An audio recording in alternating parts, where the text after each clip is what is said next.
I told you can't trust these. Now, Puffy done killed Tupac, man.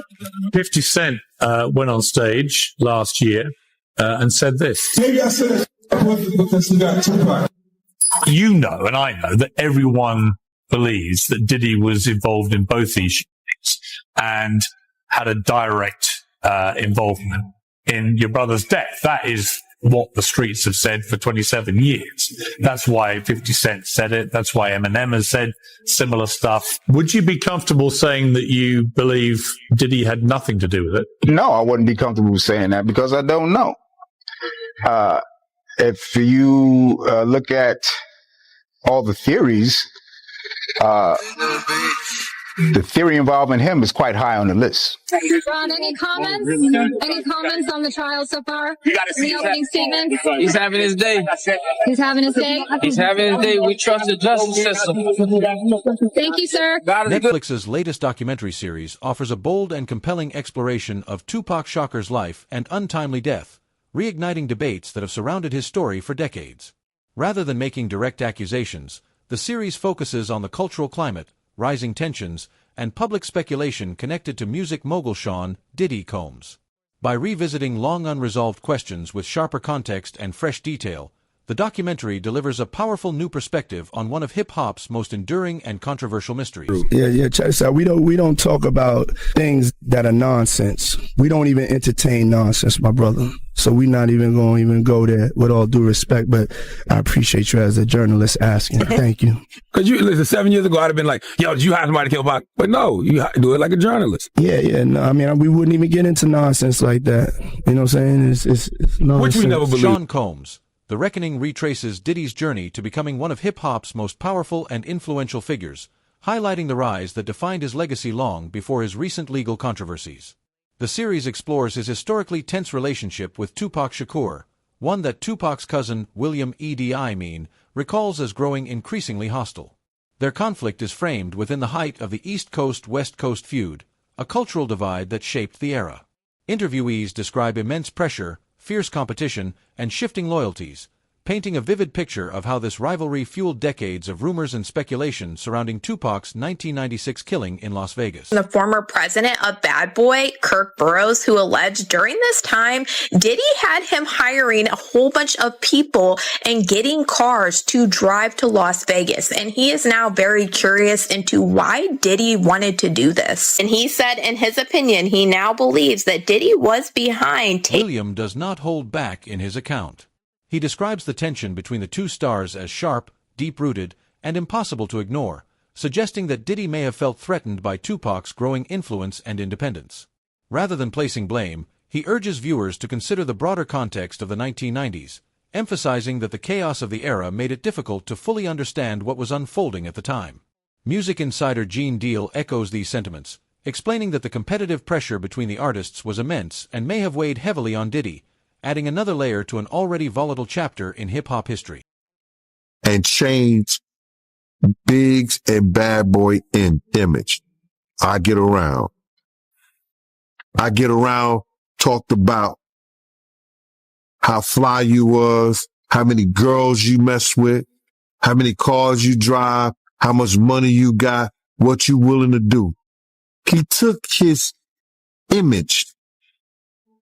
Pac was the first one on the scene wearing Versace shirts. He went and got the same Versace shirts Pac had. Which, all right, some dudes would do that. You would never catch me wearing something else, something that somebody else got. He was knocking down all the women that he thought Pac was knocking down. And what I mean is having sex with them.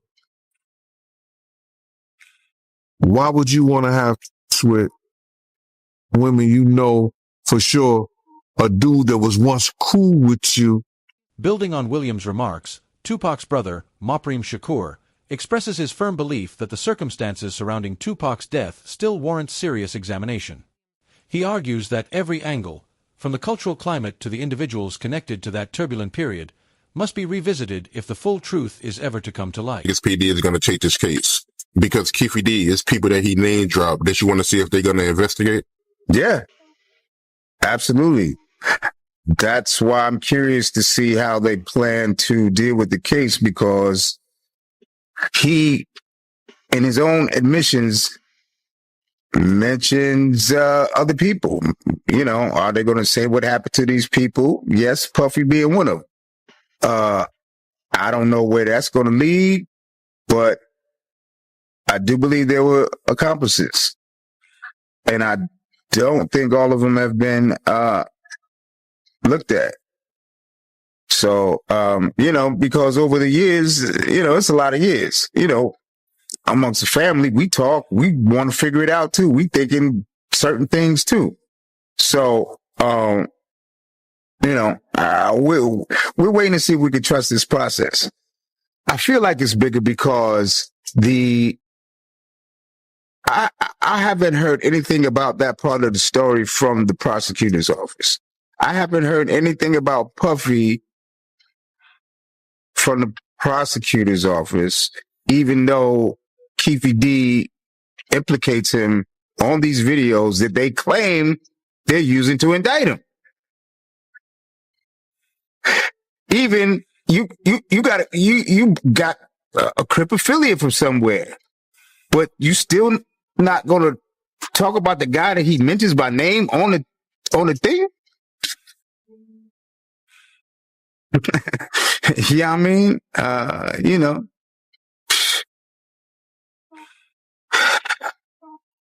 it's exhausting. That you know, or you know, I'm waiting to see how far they go, because that's what everybody's talking about. That's what everybody's talking about. What about Puffy? You know, so it would be weird that the prosecutor's office wouldn't know and address it. That's why I don't know whether to trust this shit. Mopreme later revealed that in Tupac's final moments, it appeared as though his brother was trying to say something significant, a haunting detail that has stayed with him ever since. He explains that this moment continues to fuel his determination to uncover what truly happened. Because you got so many conflicting stories, right? You got some people that say that, you know, Tupac was moving in the hospital. He was, you know, talking in the hospital. But you being there, from your point of view, how was Tupac's condition? By the time I got there, remember, I was coming from LA. So by the time I got there, he had tubes in his throat, in his nose, in his mouth. So he ain't talk to me, not verbally. He was conscious. He was trying to talk. He did want to talk, but he didn't actually verbalize any words. I always, you know, that's one of my, going to be one of the biggest mysteries in my life, because he was trying to tell me something. He was trying so hard. He was shaking the bed. He was looking at me, you know, with his big old eyes, you know, and I know he was trying to tell me something, but I don't know. Something else I want to ask you, because I think it would be appropriate before we get off the Vegas thing, last thing, because I know I did an interview with Napoleon, and they all gave me their reasons why Afeni pulled the plug because of his condition. But I mean, it would be more appropriate since you was his brother. Afeni, her decision to pull the plug on him, from your point of view, what made her pull the plug? Respectfully. Because he had already flatlined a couple of times. And she didn't want him to keep going through that. I think it was like twice before she, you know, let him go. And that's reasonable. You know what I mean? When I was, you know, when I found out. There are so many conflicting stories, one interviewer notes. Some people say Tupac was moving and talking in the hospital. From your point of view, how was his condition? Mopreme explains that by the time he arrived from Los Angeles, Tupac had tubes in his throat, nose, and mouth. He did not speak verbally, but he was conscious and clearly trying to communicate. He wanted to talk, Mopreme recalls. He was shaking the bed and looking at me with his big eyes. I know he was trying to tell me something. He also addresses the difficult decision made by their mother, Afeni Shakur, to remove life support. Tupac had flatlined multiple times, and she did not want him to continue suffering. From Mopreme's perspective, her decision was painful but understandable. Tupac was going to get robbed at Quad Studios? Well, I don't think I'm not going to say he knew exactly he was going to get robbed, but he knew he was going to get dealt with. Because he was up there with Andre Harrell, and he was with Jimmy Henchman. And even though I think Pac may have owed Jimmy some money, or he was being disrespectful with Jimmy, and Jimmy ain't the type of dude that you was going to be disrespectful for, because he had some real wolves. And Jimmy was about it himself. You know what I mean? So now, in that essence, Puff is up there in the office with him. They know they about to deal with Pac, you know what I'm saying? I don't know the extent that Jimmy told him what they was going to do to Pac, or he's going to get dealt with or whatever like that. But I know Puff had a... Kirk Burroughs, a former Bad Boy executive, reflects on how the friction between Tupac and Diddy may have influenced the chaos of the era more than he initially realized. William echoes this view, explaining that tensions escalated as Diddy championed Biggie's rapidly rising career while Tupac pushed forward with his own independent vision. From William's viewpoint, Diddy may have hoped for a deeper creative alliance with Tupac, but their diverging goals created a competitive dynamic that intensified tensions. This atmosphere culminated in Tupac's 1994 visit to Quad Studios, a pivotal moment in hip-hop history, where he was ambushed and seriously wounded. Although Diddy, Biggie, and others were reportedly in the building, authorities never linked them to the attack. Still, Tupac's later expressions of doubt and mistrust kept public speculation alive for years. Diddy consistently denied any involvement, maintaining that neither he nor Biggie had anything to do with the incident. Gene Deal offers a contrasting perspective, suggesting the shooting reflected the extreme pressures and volatile energy of the time. Together, these viewpoints highlight the complex relationships that defined 1990s hip-hop, where ambition, loyalty, and rivalry collided. You know that he had another bracelet that was like a bicycle chain with charms on it, right? Just gonna say that, all right? He had the diamond chain on with the chain with diamonds at each links going through it, right? He had a big stone on the diamond ring and a smaller stone, one for $35,000 and the one for $20,000, all right? So even Stretch that did this shit, I took his bracelet too, and changed it and put his name, my man's name on it, and took off the name on it. So motherfuckers claiming that this even so hold on, homie. Claiming that he was Tupac's stepdaddy, wrote me and wanted me to have my people meet him and give him back the chain and shit, talking about some redemption shit. You know, them niggas ain't So hold on, hey Dex. So that day that happened, November 30th, 1994, it wasn't just Tupac and Freddie Nichols. Stretch was with them too? Stretch was with them too, yeah. Stretch set the whole shit up. He was in cahoots. He was giving us play-by-play where they was at. On their way there, he was in communication with Jimmy and shit. You know, Jimmy promised him two big eggs and shit. Wow, so he sold Pac out for a quarter brick, basically. Basically, yeah. And Killboy too. Wow. Yeah. In 2011, Dexter Isaac publicly claimed that he participated in the 1994 Quad Studio shooting, alleging that he acted on orders from a music industry figure who was present that night. His statements added yet another layer to an already tangled narrative and remain part of a broader web of claims, testimonies, and speculation surrounding the event. Isaac's account underscores how disputed and deeply debated this moment in hip-hop history continues to be. A big frame picture, photograph on one of your walls, and it had Tupac on it wearing a Henchman Entertainment T-shirt. Now, a few years ago, there was a guy named Dexter Isaac that came forward who claimed that you were connected to the Tupac shooting. Do you have anything to say about that? No, 100%. I've never ducked from answering any Tupac questions, which I could understand if I don't know how Quad Studio morphed into, like I was in Vegas and was part of the shooters that actually ended in his demise. And let me say, me and Tupac were friends. And me and him were friends. I had nothing against Tupac. I liked him. He was younger than me.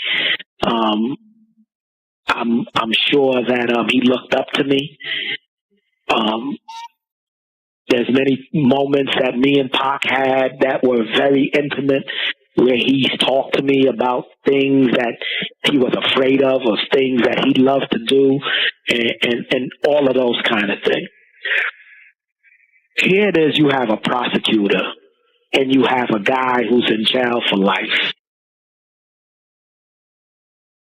When they pulled Dexter down to interview him in regards to what he knew about me and Tupac and so on and so forth, I have no doubt at this point that Dexter probably was the guy or one of the assailants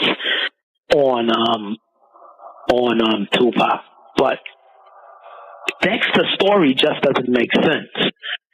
Dexter tells a story that I wanted a ring for my fiance, and so I tell him to get the diamond ring from Tupac so I can give it to my fiance, and so on and so forth.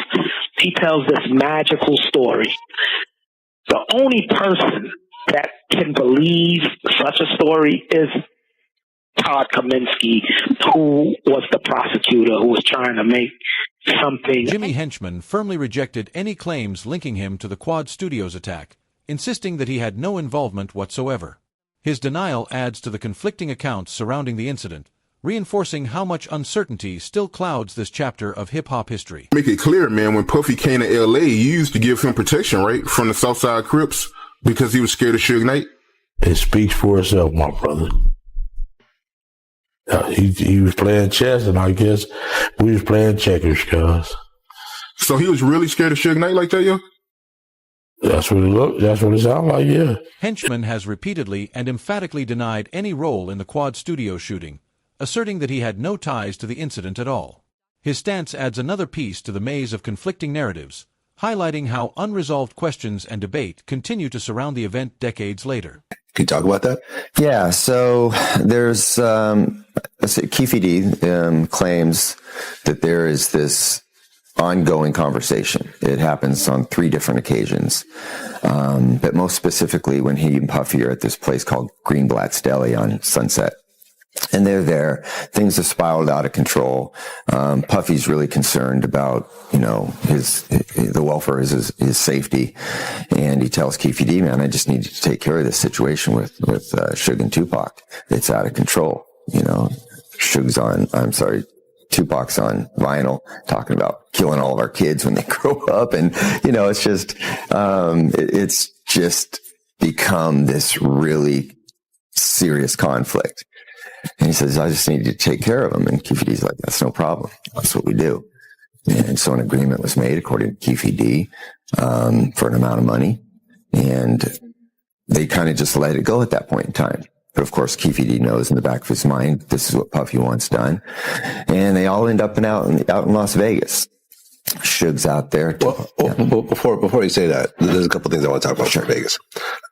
So when you say that Keefe got offered an amount of money, according to him, was there a dollar amount?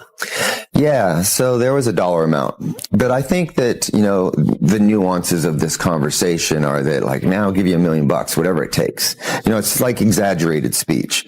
But of course, when we interview Keefe D, he's like, yeah, that's the agreement amount was $1 million. So according to Keefe, he's claiming that Puffy offered him $1 million to kill Suge or Tupac? Both of both. Yeah, both their names came up. And according to Keefe D, he says, Tupac's put himself on the list by all the talking that he was doing. But it was really about Suge because it was Suge's muscle